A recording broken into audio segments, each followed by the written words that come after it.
Hello, Magnolia Bloomers. Okay, so we just got a request in our last class to talk about the sleeve prep, which I think is a good question because the way it's written is not the clearest. So here is what it's describing. So it says to move the stitches from the stitch holder to your needle. So we're going to move everything that I'm holding here onto my needle. And then it describes picking up stitches in the pit. So that's where it gets a little confusing. So I'm going to go ahead and put all of these held stitches onto my needle, and then we'll go from there together.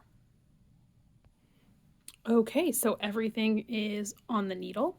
So now I'm going to go ahead and starting from the area that's closest to the needle that's on the right, we're going to start picking up stitches along this bottom part. So what the instructions are saying is that I'm going to pick up a stitch before this cast on edge and then one stitch after. And what that's attempting to do is kind of close. You can see there's a rather large gap. Sometimes I call this the monster mouth. There's a rather large gap in between this stitch and then the first stitch of our cast on that we did in the armpit, and so that can result in holes in our armpit sometimes. This method helps reduce the size of that hole or gets rid of it altogether, depending on how how precise you are. But the goal should be you just want to try to make sure that when you're picking up your stitches that you go at least one full stitch width inside the row. If you just go in half a stitch width and pick up a stitch, it's going to pull, and then that will create a hole, another hole, just a different placed hole right in the middle of what you're trying to do. So you don't really want to go that route. Instead, you want to just go a full row in to pick up your stitch. It'll add just the tiniest little bit of bulk, but it'll be worth it because it'll be a more solid pickup. So I'm just adding my yarn back in as if I were just starting a new ball of yarn. And I'm just going to take the tip of my needle and go in one row width and just stick the point of the needle right out of that. Then I'll just loop the yarn, wrap it around the tip of the needle, and then use the tip of the needle to just pull a new loop through, and that'll be my one stitch picked up. If you want to try, you'll see that there's still plenty of room here in between this picked up stitch and here. So you could always pick up a second stitch and then do another decrease round to try to fix it. But that's totally up to you. I'm going to just stick with what the pattern says.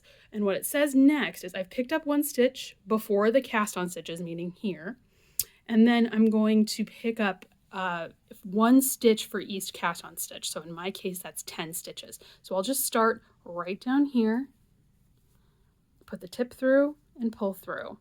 And I'll just continue to do that all along the armpit.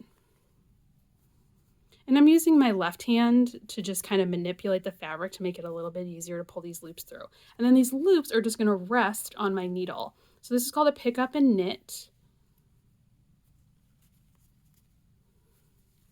And you want to, again, make sure that you're not just picking up a half a leg, but a full 2 legs of a stitch so that you're not creating weird laddering or pulling and that your stitches lay nice and flush against your fabric. So I should have 11 stitches here now.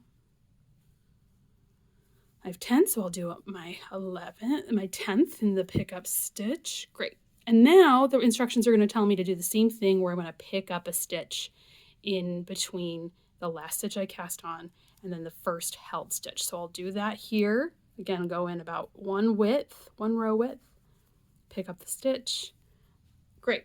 And now it's going to have me double check my stitch count and then work all the way around. And I'll work all the way around until my first, to one stitch before the first stitch that I picked up.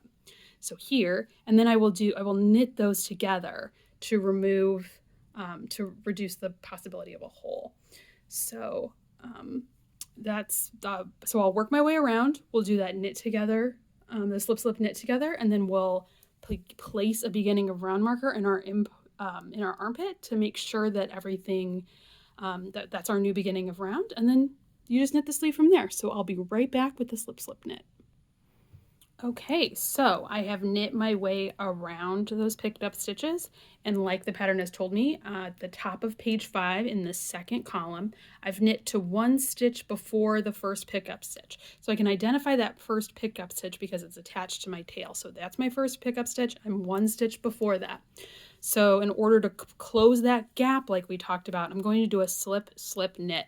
So I'm going to slip that first stitch knitwise, slip the next stitch knitwise. And what I mean by that is I'm going in the front and twisting the stitch, doing a slip and a slip, and then I'm just going to put my left needle in the back leg of those two stitches. Excuse me, I'm going to put that left needle in the front leg of those two stitches and knit them together. And that is the slip, slip, knit. And then the next thing it tells me is to knit, in my case, I'm going to knit 4 stitches and place a marker. So it says K4 PM, that means knit 4. And then I'm going to place a marker. And that's right in the middle of the armpit, and that's going to be my new beginning of round. So I'm going to place this marker, and then I'm going to knit to indicate BOR, to indicate beginning of round. And then I'll knit the remaining 4 stitches, which will get me to the end of the cast on edge and back to where I picked up the stitch in the armpit. And then I'm going to do a knit together. So I'm going to go into both these stitches at the same time and knit them together. And now that's the last increase that the pattern has written for the sleeve. So I'll just continue to work the sleeve around and around with this being my end of row until it is the desired length. Again, I recommend blocking, knitting about half of the stitch length. You can just eyeball it. I'd say knit about 6 inches of your sleeve. And then I would do a nice block to make sure everything lays properly. And then you can determine how exactly long you'd like your sleeve. All right, thanks for tuning in.